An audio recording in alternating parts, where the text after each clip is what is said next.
The Governing Council is committed to making retail and wholesale central bank money fit for the digital age. In this vein, the Governing Council today decided to move to the next stage of the digital euro project. For me, as President of the ECB, I regard money as a public good. Money is a public good, full stop. And that public good, for many, many decades, has been built around central bank money, which is the anchor on which commercial money, which is created by banks, prospers and develops. But the anchor is critically important in order to make sure that money remains a public good. So in our mind, and certainly in my mind, central bank money has to remain an active part of the system that people can actually trust. If you think of digital euro, it's the digital form of a banknote. People need to have their banknote. Maybe in 10 years' time, there will be fewer of those banknotes in circulation, but they will still need to have the certainty that a euro is a euro is a euro, just like a rose is a rose is a rose. And for me, it is our mission to make sure that money remains that public good that is available to our compatriots. And we are working for the Europeans in that respect.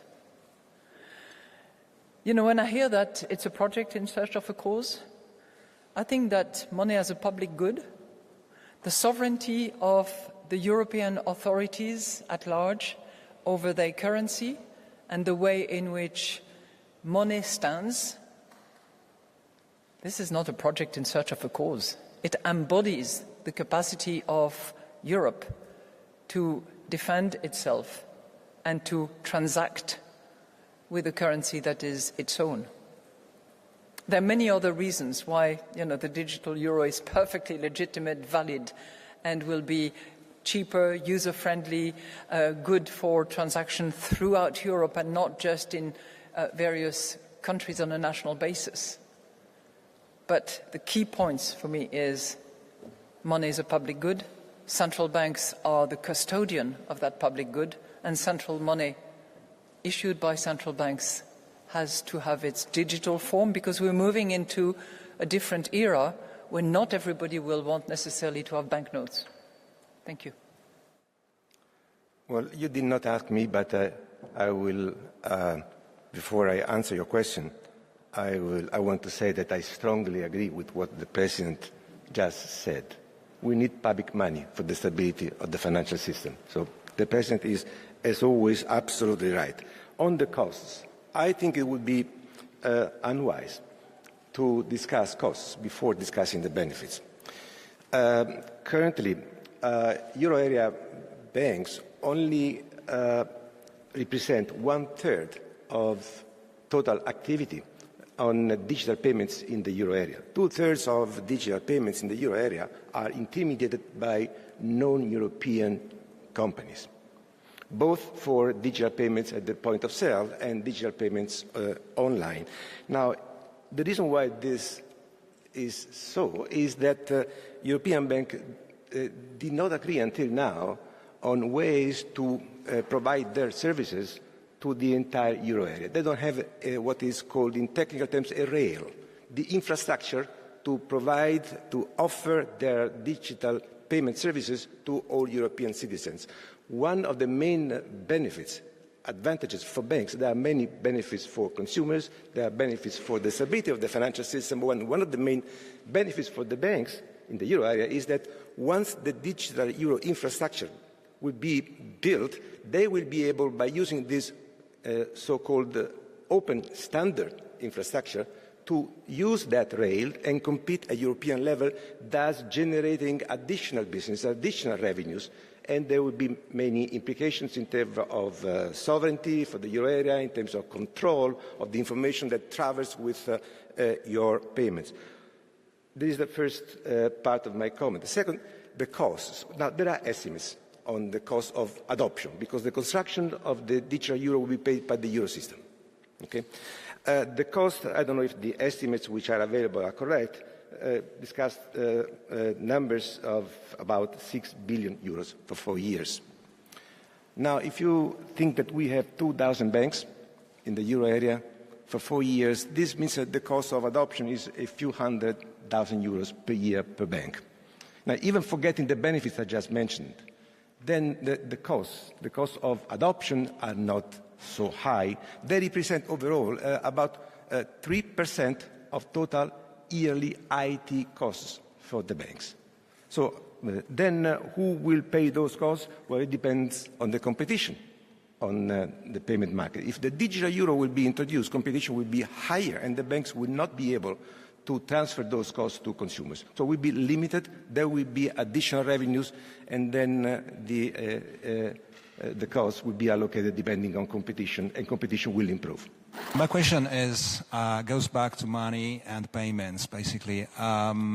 We in Europe are in an environment in which public money, as you said, and public cash, actually digital cash, is going to be a key feature of the future of payments. In the United States, at the same time, we are witnessing a strong push towards stable coins, towards crypto, and actually what is a ban on central bank digital money.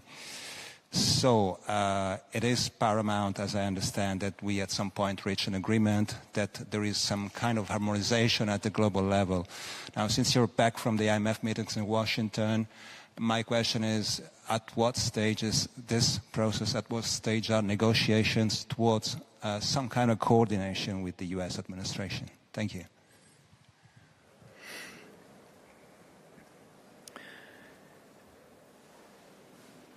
First of all, I would like to insist on the fact that we at the ECB in the Eurosystem are very attentive to innovation, and we are very supportive of innovation. The digital euro, the different options that we're exploring, the way in which we reach out to both suppliers, merchants, banks, which stand to benefit from this system, is a clear indication that we want innovation into money and into this public good for which we are responsible.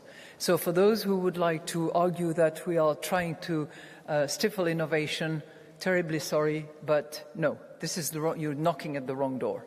Innovation is definitely part of us and part of the DNA of central bankers in Europe.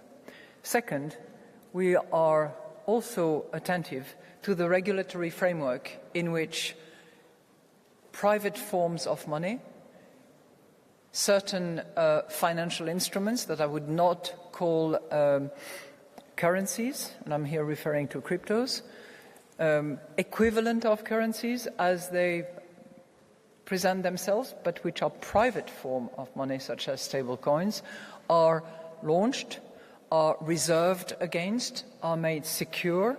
And that was under the MiCAR, which was the European regulation that was issued in order to establish the protection of consumers, enough financial stability, and rules by which some of those issuers were supervised. I observed, by the way, that in spite of the executive decision that was made back in January, the Genius Act, which was issued by Congress in the United States, is also attempting to put together a framework which has a lot of overlap with MiCAR. There are some discrepancies, and there are areas for which we have to be attentive not to create financial stability risk or arbitrage risks that would be detrimental to Europe. This is our job, and we will continue to do that job and to have a dialogue with the Commission, which is in charge of establishing the rules of the game, if you will. But as I said earlier, what we are doing, putting money as a public good on the map and making sure that the anchor is alive and digital as well as cash, is our duty. But it does not stop private issuers to do what they think is their business. They're into market share. They're into penetration of certain spheres of either payment or transactions. But our job is to secure the anchor. Our job is to secure the settlement functions, and we are going to continue doing that, notwithstanding initiatives that some of those issuers will take. And it certainly does not preclude European-based issuance that would be in compliance with the regulatory framework that we have. So it's a vibrant domain, but one where we have to make sure that we do not expose our compatriots or our economy to financial instability risk that would certainly be a recurrence of what we observed back in 1890 in the United States, for instance.